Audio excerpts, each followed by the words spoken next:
Hey everybody, welcome inside our Sportsnet Central studios. I'm Martine Geyer. The thousands of fans who were lucky enough to snag a ticket at Rogers Center and the millions more watching or streaming the game, all united in their hope to see the Jays take down the defending World Series champion LA Dodgers.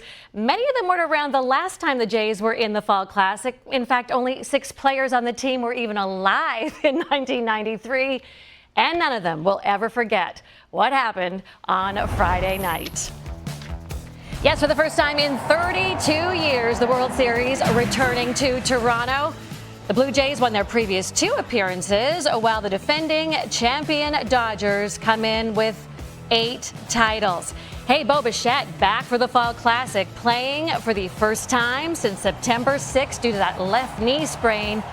Playing second base for the first time in his MLB career.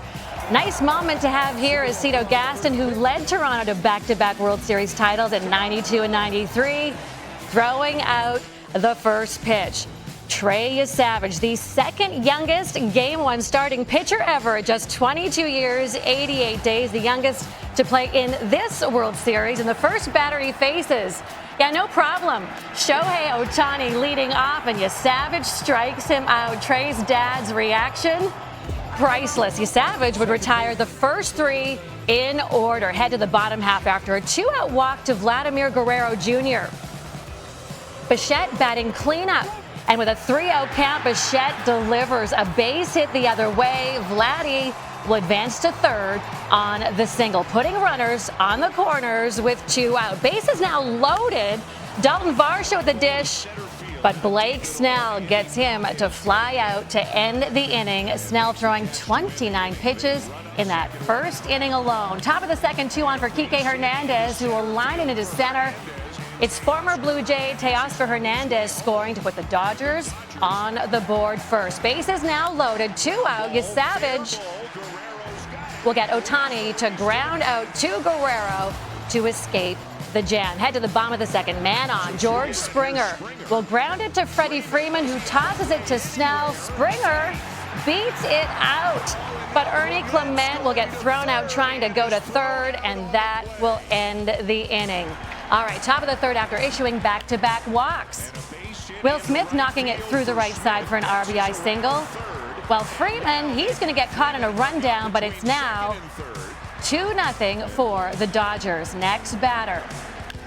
Hernandez grounds it up the middle. Bichette playing his first game at second since 2019 when he was in AAA.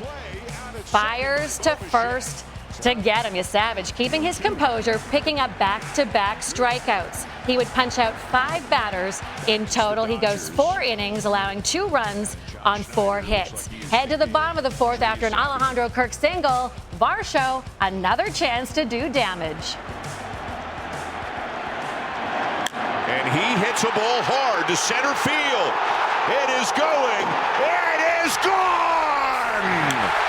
Dalton Varsho has brought this crowd to its feet, and he has tied the game. That is the first home run Snell has given up to a lefty since June of 2024. That ties the ball game at 2. Then in the top of the 5th, Mason Fluharty on in relief to face the top of the order. First batter he faces. He gets Ohtani looking at a pitch below the zone. Ohtani can't believe it. Then in the bottom of the 6th, Bichette. He will draw a leadoff walk and then will come out of the game. He goes 1 for 2. Isaiah Kiner-Falefa in to pinch run. Now 2 men on. Snell hits Varsho on the back to load the bases. And that is it for Snell. 5+ innings and leaves responsible for the runners on. Emmett Sheehan on in relief, and first batter he will face Clement, who will deliver a base hit up the middle. That brings IKF. And with that, Clementine Devon White for the most multi-hit games in a postseason in Blue Jays history with his 7th. Toronto taking a 3-2 lead. Next batter, pinch hitter Nathan Lucas. Comes back from being down 0-2 to draw a bases-loaded walk to force in a run. It's 4-2 for the Jays.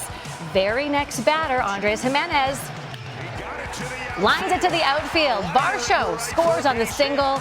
Toronto tack on another run to lead 5-2. Oh, fans are overjoyed. Meanwhile, left-handed batter Addison Barger warming up in the batting cage. The Dodgers bring in lefty Anthony Banda, and with the bases still full, Barger comes in to pinch hit in his first World Series at bat. And a chance potentially to blow it open with a big swing of the bat here in the bottom of the sixth. And a high drive to deep right center field. It is gone.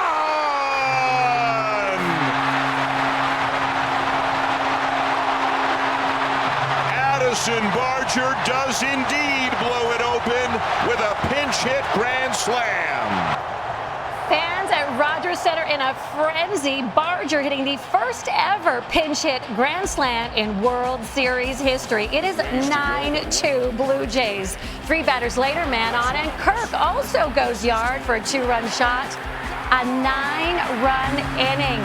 Fans overcome with emotion as the Blue Jays put up franchise playoff record numbers in that 6th inning. It is 11-2. Okay, top of the 8th now, 11-4. Chris Bassett on in relief for the 3rd time this postseason.